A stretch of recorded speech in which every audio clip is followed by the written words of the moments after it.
آج جو واقعہ میں آپ کی خدمت میں پیش کرنے جا رہا ہوں وہ مجھے میرے ایک دوست نے سنایا ہے جو کہ اس کے ساتھ پیش آیا تھا۔ میرے اس دوست کا نام مظفر ہے اور وہ لالا موسیٰ میں رہتا ہے۔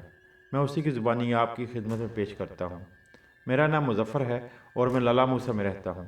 یہ ان دنوں کی بات ہے جب میں پڑھتا تھا۔ میں B S soft ware engineering میں کر رہا تھا۔ میں نے پڑھائی کا باقاعدہ ٹائم ٹیبل بنایا ہوا تھا۔ میں رات کو اپنے کمرے میں پڑھتا تھا۔ میں رات کو کافی دیر تک پڑھتا رہتا اور پھر سو جاتا۔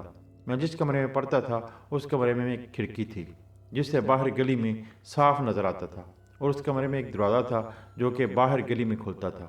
میری زندگی میں رونما ہونے والا یہ ایک ایسا واقعہ تھا جسے میں جب بھی یاد کرتا ہوں تو میرے رونگٹے کھڑے ہو جاتے ہیں۔ عجیب عالم تھا اس رات کا جب میں نے وہ سب کچھ دیکھا تھا۔ رات کو میں اپنے کمرے میں پڑھ رہا تھا کہ کمرے کے دروازے پر ہلکی سی دستک ہوئی۔ میں نے کہا اس وقت پتہ نہیں کون آ گیا ہے۔ میں نے کھڑکی کا پردہ ہٹا کر باہر دیکھا تو ادھر کوئی بھی نہیں تھا۔ میں نے سوچا ہو سکتا ہے کہ دروازہ ہوا سے ہلا ہو یا کوئی جانور باہر سے گزرتے ہوئے دروازے کے ساتھ ٹکرایا ہو۔ میں نے باہر کچھ دیر دیکھا لیکن ادھر تو کوئی بھی نہیں تھا۔ باہر اندھیرا ہی اندھیرا تھا۔ باہر گلی کا بلب آن تھا جس کی روشنی گلی میں پڑ رہی تھی۔ خیر میں نے جب دیکھا کہ گلی میں کوئی بھی نہیں ہے تو میں نے بیڈ پر لیٹ کر پھر پڑھنا شروع کر دیا۔ تھوڑی دیر گزری تھی کہ دروازے پر پھر دستک ہوئی۔ اس مرتبہ ذرا زور سے دستک ہوئی تھی۔ میں چوکنا ہو گیا۔ میں نے سوچا کہ شاید کوئی چور وغیرہ نہ ہو۔ پھر میرے ذہن میں خیال آیا اگر کوئی چور ہوتا تو کم از کم اس کے قدموں کی آواز تو آتی اور باہر گلی میں کوئی دکھائی تو دیتا۔ پھر یہ دستک کس نے دی تھی؟ مجھے کچھ سمجھ نہیں آئی۔ میں نے بیڈ سے اٹھ کر کھڑکی سے پردہ ہٹا کر باہر گلی میں پھر دیکھا تو ادھر کوئی بھی نہیں تھا۔ پھر یہ کیا ماجرا تھا؟ دستک کون دے رہا تھا؟ میں نے اچھی طرح سے گلی میں دائیں بائیں دیکھا تو ادھر کوئی بھی نہیں تھا۔ رات کا وقت تھا۔ میں نے دروازہ کھول کر دیکھنا مناسب نہیں سمجھا۔ کھڑکی میں سے باہر صاف دکھائی دیتا تھا۔ خیر میں تھوڑی دیر کھڑکی میں سے باہر دیکھتا رہا لیکن ادھر تو کوئی بھی زیرو نہیں تھا۔ خیر میں نے ہر بات کو ذہن سے جھٹک کر بیڈ پر لیٹ کر پھر پڑھنا شروع کر دیا۔ کچھ ہی دیر گزری تھی کہ دروازے پر پھر کسی نے 3 یا 4 مرتبہ زور زور سے دستک دی۔ اب میں گھبرا گیا کہ یہ کیا ماجرا ہے، یہ دستک کون دے رہا ہے۔ میں سوچ میں پڑ گیا کہ رات 12 بجے کا وقت ہے اور دروازے پر دستک کون دے رہا ہے۔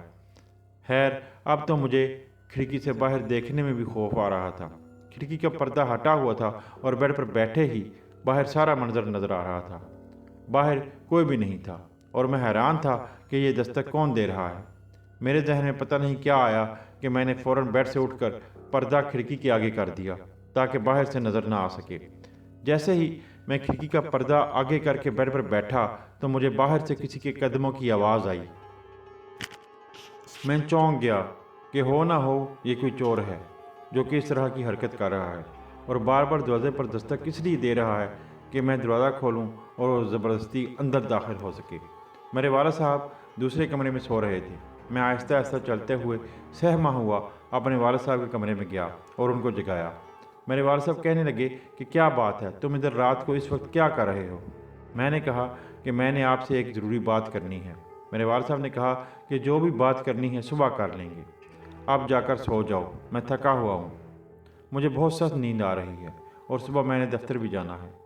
میں نے والد صاحب سے کہا کہ بہت ضروری بات ہے۔ انہوں نے کہا کہ اچھا پھر کرو، کیا بات کرنی ہے؟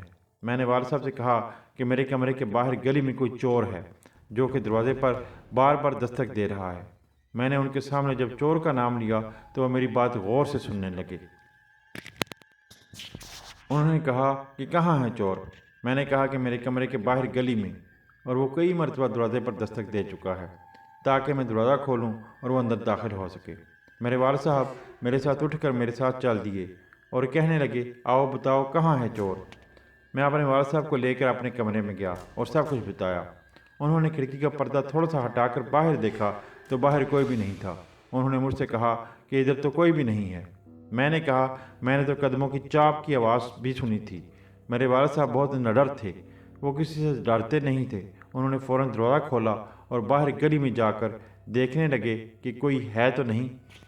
انہوں نے مجھے بھی گلی میں بلایا اور مجھ سے کہا کہ دیکھو ادھر تو کوئی بھی نہیں ہے۔ ہم دونوں نے گلی میں ہر طرف دیکھا لیکن وہاں تو کوئی بھی نہیں تھا۔